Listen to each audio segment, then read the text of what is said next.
Appalachian foothills, western North Carolina, March 1897.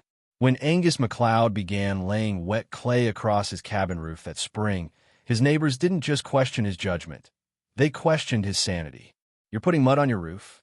John Bradley, the settlement's most experienced builder, had asked with undisguised contempt. "That'll collapse before summer or wash away with the first hard rain." MacLeod, a stonemason who'd emigrated from the Scottish Highlands 3 years prior, said nothing.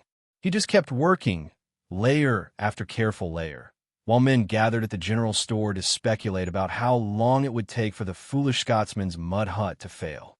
What none of them understood, what MacLeod had learned from generations of Highland crofters, was that clay, when properly layered and angled, becomes one of the most effective roofing materials ever devised by human ingenuity. Not just waterproof, but thermally superior to anything his critics were building. The question wasn't whether MacLeod's roof would fail. The question was, what did this Highland stonemason understand about clay physics and traditional engineering that experienced American builders had completely missed? If you want to discover how ancestral wisdom outperformed modern assumptions, hit that like button and subscribe. This story gets better. Angus MacLeod had spent his first 2 North Carolina winters shivering beneath a conventional shake roof, watching precious heat escape through gaps between cedar splits, feeling cold rainwater find its way through wind-driven cracks. He'd burned cord after cord of oak and hickory, yet his cabin never held warmth the way his family's croft house in Inverness Shire had, despite Scotland's harsher climate. By February 1897, he'd made his decision. He would build a roof the way his grandfather had taught him. Layered clay over woven lattice, each stratum calculated for specific thermal and hydraulic properties. The mockery began immediately. Clay. Samuel Perkins, who'd built 17 cabins in the settlement, laughed openly when MacLeod described his plan at the community barn raising. "Son, clay cracks. Clay slides. Clay weighs down your whole structure until the ridge beam snaps. I've seen it tried. Always fails." But MacLeod had already begun gathering materials with the precision of a man, following engineering principles refined across centuries.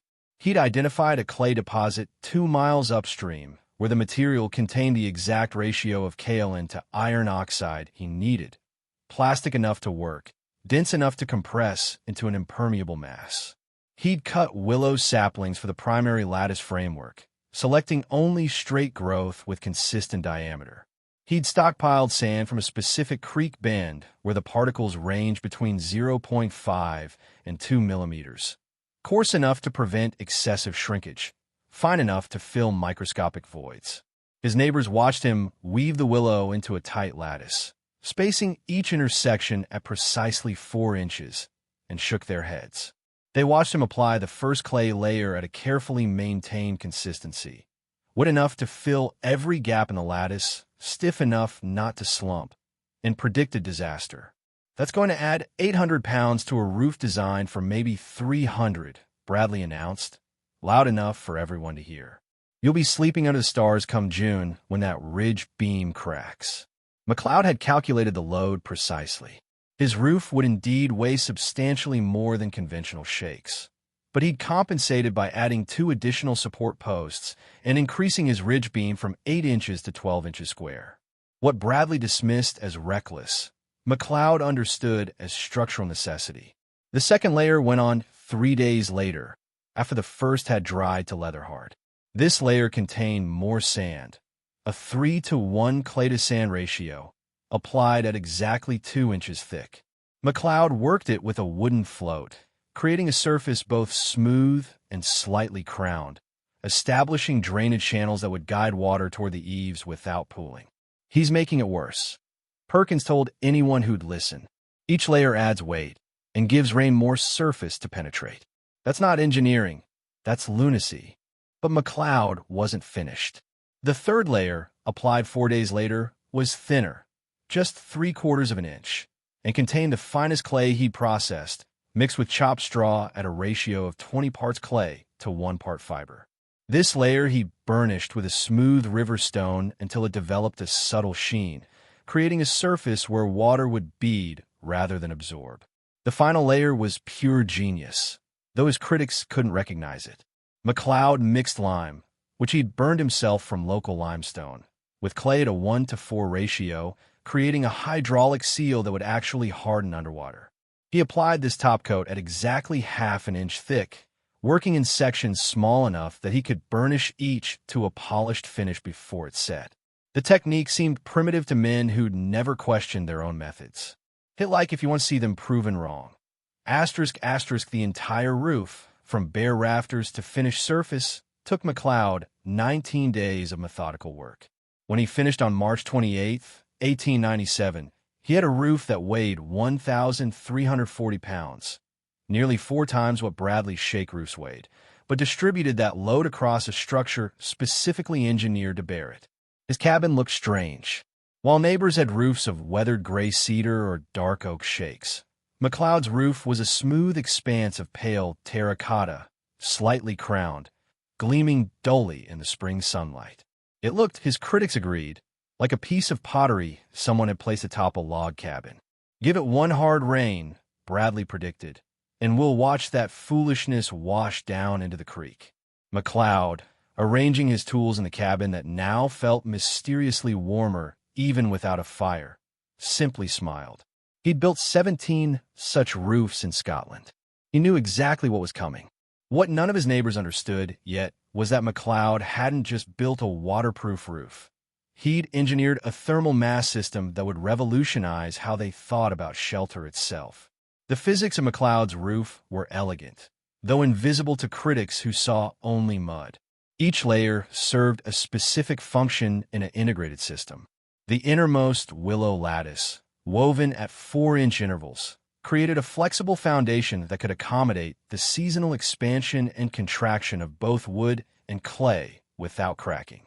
The lattice spacing, neither too tight nor too loose, allowed the first clay layer to key mechanically into the structure, forming a monolithic bond. That first layer, applied at 3 inches thick with minimal sand content, functioned as the primary moisture barrier. Clay particles, when properly hydrated and compressed, pack into a matrix where gaps between individual particles measure in nanometers. Far too small for liquid water to penetrate, though water vapor could still migrate through.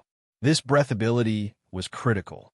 Unlike tar paper or metal, which trapped moisture that condensed on the underside, McLeod's clay roof could buffer humidity, absorbing moisture when interior air was humid, releasing it when conditions were dry. The second layer, that 2-inch stratum with higher sand content, served as both structural reinforcement and thermal mass. Sand particles, suspended in the clay matrix, prevented the kind of catastrophic shrinkage cracking that plagued amateur clay construction. More importantly, this layer's density, approximately 118 pounds per cubic foot, gave the roof remarkable heat storage capacity. Here was the engineering principle that McLeod understood and his neighbors didn't. Thermal mass doesn't just insulate, it time-shifts heat transfer. During the day, the clay absorbs solar radiation, its temperature rising slowly due to its high specific heat capacity, roughly 0.2 BTU per pound per degree Fahrenheit. That absorbed heat radiated inward gradually over 12 to 16 hours, warming the cabin through the night when external temperatures dropped. In summer, the same thermal mass absorbed daytime heat so slowly that the interior stayed cool, then released that heat skyward after sunset. Bradley's shake roofs, by contrast, had virtually no thermal mass. They heated and cooled within minutes, offering minimal temperature buffering. A cabin under shakes might swing 30 degrees Fahrenheit between day and night. McLeod's clay roof would limit that swing to perhaps 8 degrees. The third layer, that 3/4-inch stratum with chopped straw, functioned as a sacrificial weathering surface. Straw fibers, distributed evenly through the clay, created microscopic reinforcement that prevented surface erosion. When rain struck the roof, these fibers disrupted the impact energy, preventing the kind of splash erosion that could pit bare clay. The burnished finish McLeod had created compressed the surface clay into an even denser matrix, actually approaching the impermeability of fired ceramic. The final lime clay layer was McLeod's masterstroke.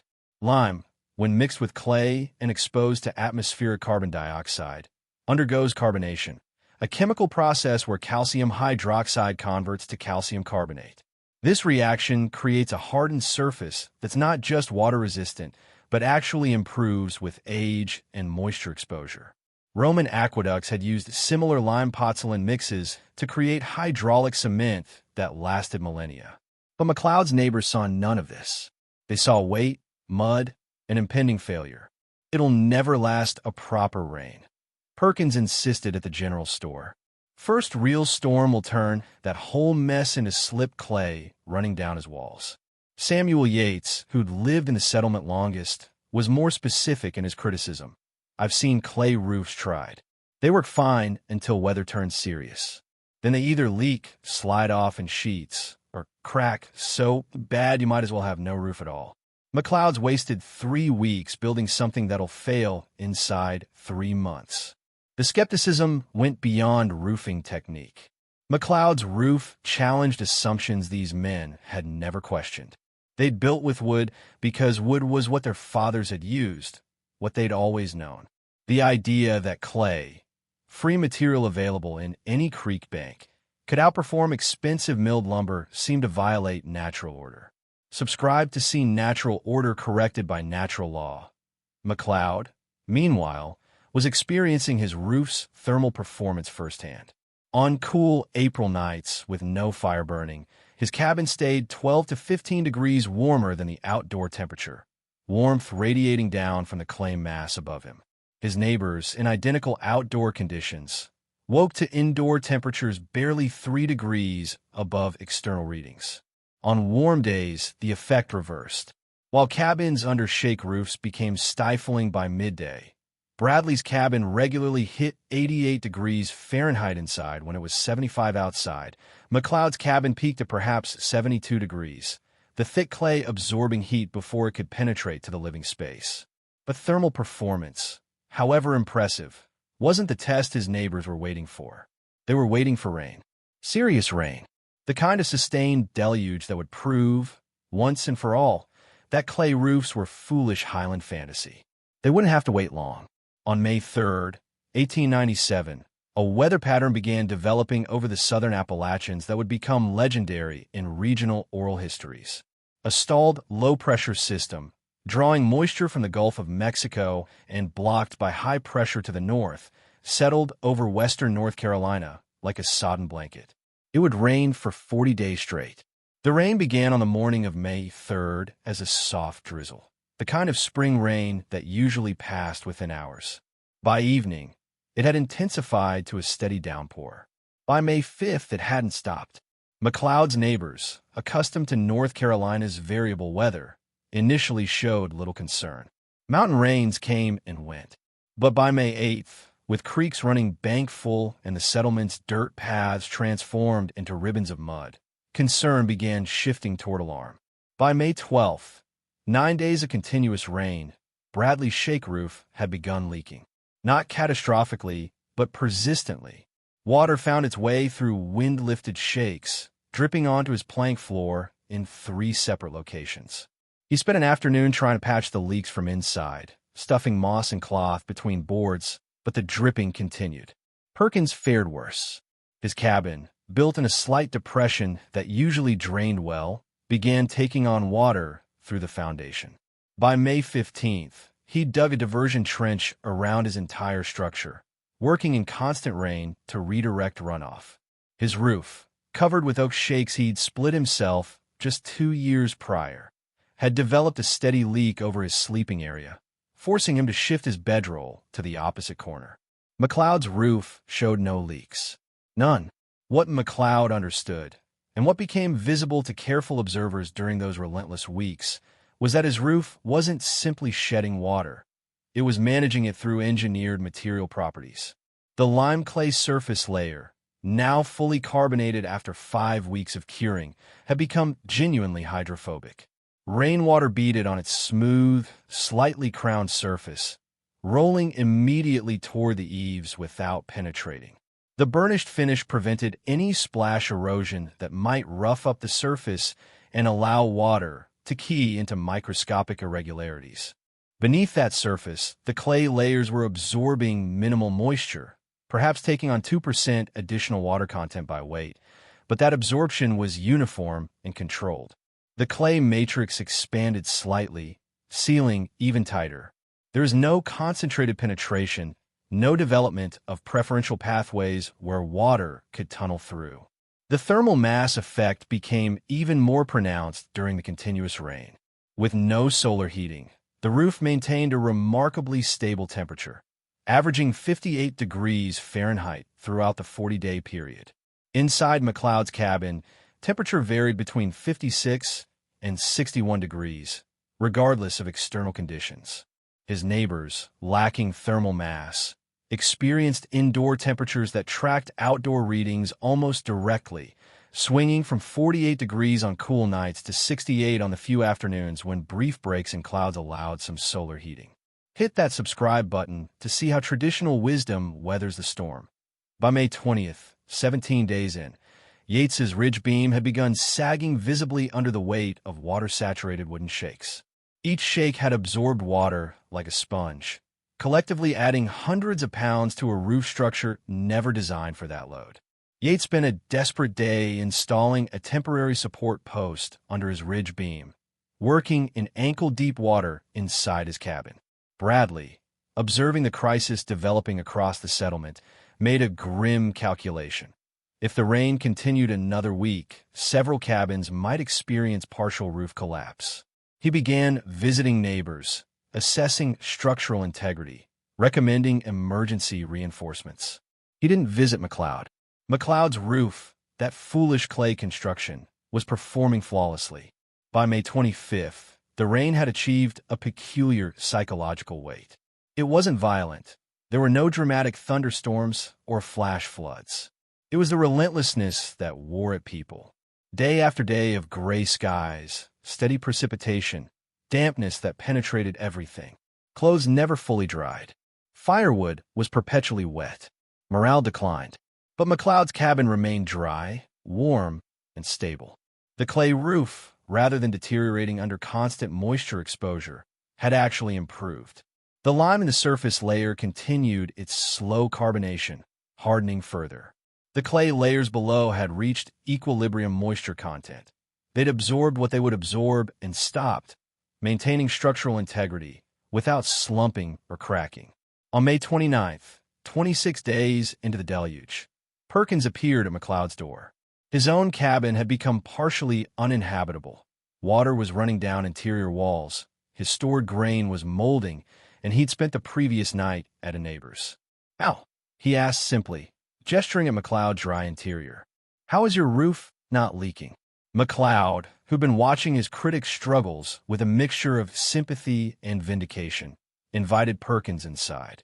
He explained clay particle density, lime carbonation, thermal mass stability, and engineered drainage, the same principles he'd tried to explain in March and been dismissed. This time, Perkins listened. By June 3rd, 31 days, word had spread through the settlement. McLeod's cabin was the only structure not experiencing significant water infiltration. Bradley, swallowing considerable pride, came to ask technical questions. How thick were the layers? What clay-to-sand ratios? How was the lattice constructed? McLeod answered every question. He'd never been trying to prove superiority. He'd simply been building the way generations of Highland crofters had taught him. But the proof was now irrefutable.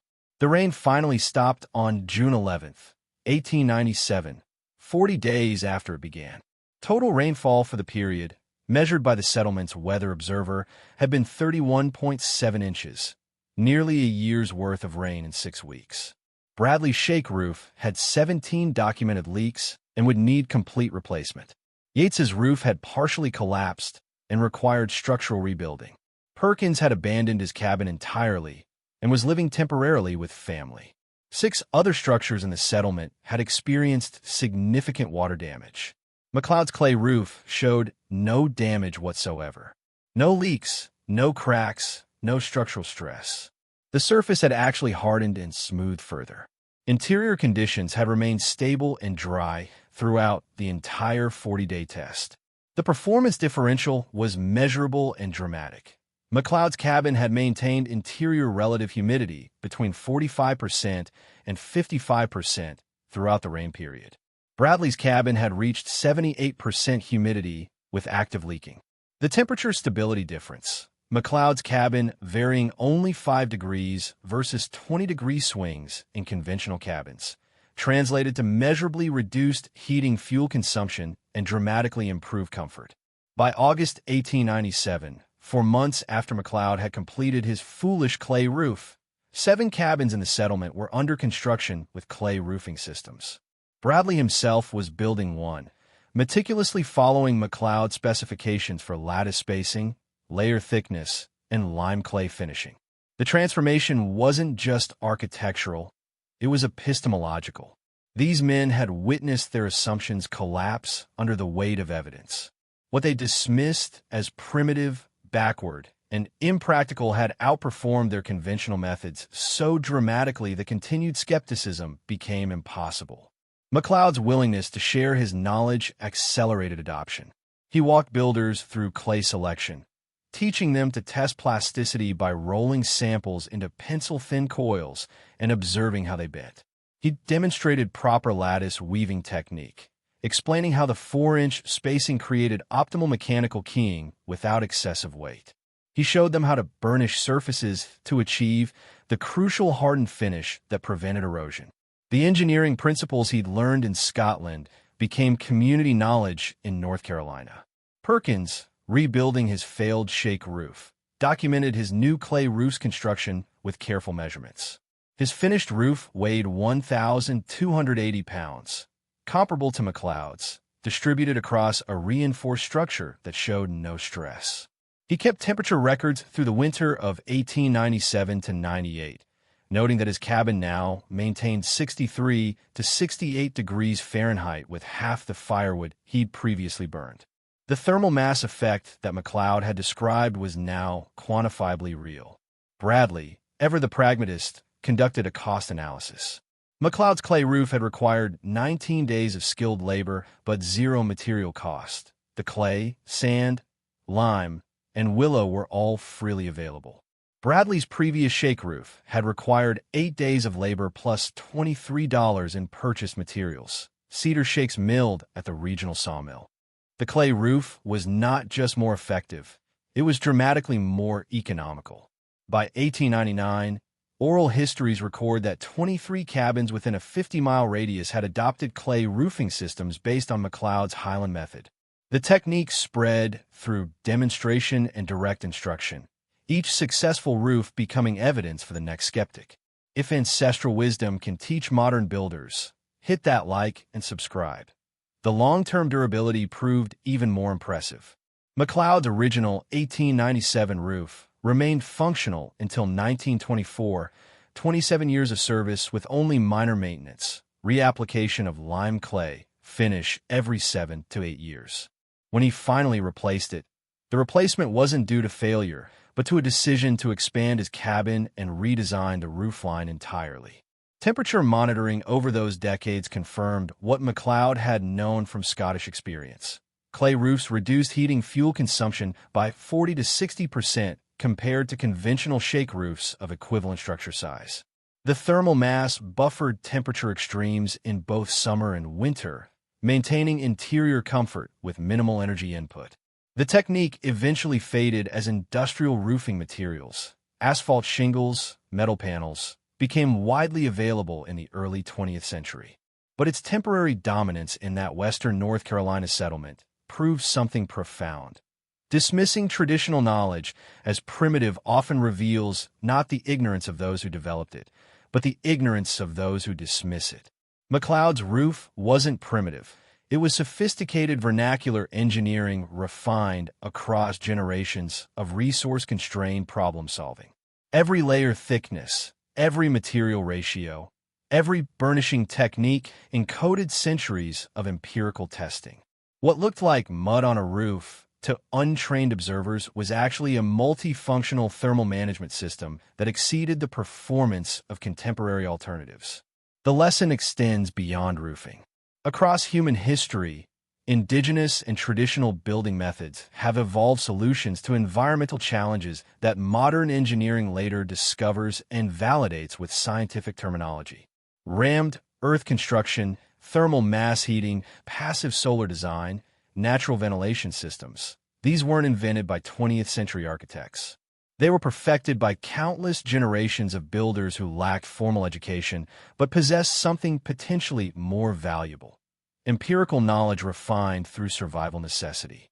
McLeod's clay roof demonstrated that the line between primitive and advanced often depends more on the observer's perspective than on objective performance.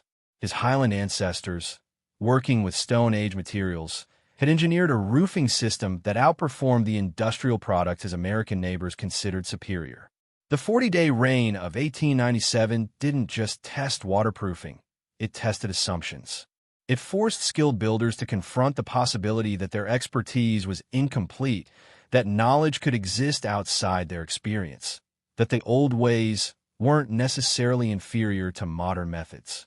Some embraced that lesson with humility and curiosity, like Bradley and Perkins, who became accomplished clay roof builders themselves. Others never fully accepted it, clinging to conventional methods, even as evidence mounted around them. But for those willing to learn, McLeod's roof offered a profound reminder. True engineering respects physical laws, not cultural assumptions. Clay doesn't care about your prejudices. Thermal mass doesn't recognize national borders. Water flows according to physics, not according to whose grandfather built which kind of roof. Hit that subscribe button and let us know in the comments. What other traditional techniques have we dismissed too quickly? When Angus MacLeod died in 1932 at age 73, his obituary in the regional newspaper mentioned his reputation as the man who taught us to build with clay.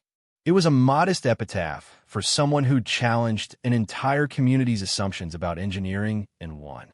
His clay roof, that foolish Highland method, had survived 40 days of rain, 27 years of weather, and the far more corrosive force of entrenched skepticism. It had proven that sometimes the wisest response to "that'll never work" is patient, precise demonstration of physical principles. The roof itself is long gone, replaced by structures built with different materials and methods. But its legacy persists in the historical record, a reminder that ancestral wisdom, when tested honestly against measurable outcomes, often reveals itself to be not primitive superstition, but sophisticated engineering waiting for validation. MacLeod never claimed to have invented anything. He'd simply built the way his grandfather taught him, using methods developed across centuries of Highland necessity.